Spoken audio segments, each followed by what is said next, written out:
mysterious Czech designer who was known at the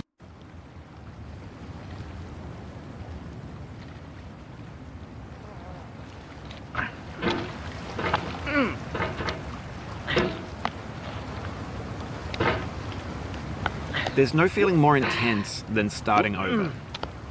If you deleted your homework the day before it was due, as I have, or if you left your wallet at home and you have to go back after spending an hour in the commute. If you won some money at the casino and then put all your winnings on red but it came up black. If you got your best shirt dry cleaned before a wedding and then immediately dropped food on it. If you won an argument with a friend and then later discovered that they just returned to their original view. Starting over is harder than starting up. If you're not ready for that, like if you've already had a bad day, then what you're about to go through might be too much. Feel free to go away and come back. I'll be here. Alright, thanks for coming with me on this trip. I'll understand if you have to take a break at any point. Just find a safe place to stop and quit the game. And don't worry, I'll save your progress, always, even your mistakes. This game is a homage to a free game that came out in 2002, titled Sexy Hiking. The author of that game was Jazuo, a mysterious Czech designer who was known at the time as the father of B games. And B games are rough assemblages of found objects. Designers slap them together very quickly and freely, and they're often too rough and unfriendly to gain much of a following. They're built more for the joy of building them than as polished products.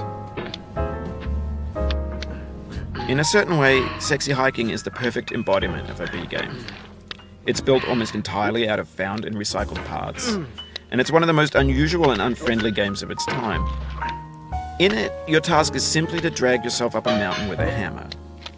And that act of climbing, in the digital world or in real life, has certain essential properties that give the game its flavor. No amount of forward progress is guaranteed. Some cliffs are too sheer or too slippery. And the player is constantly, unremittingly in danger of falling and losing everything.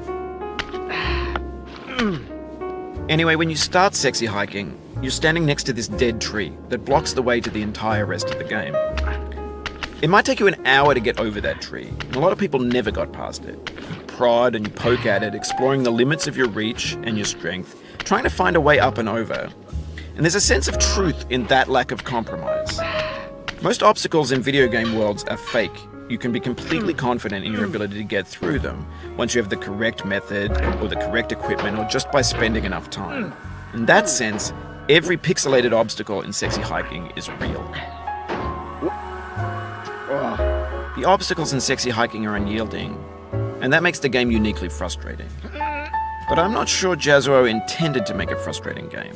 The frustration is just essential to the act of climbing, and it's authentic to the process of building a game about climbing. A funny thing happened to me as I was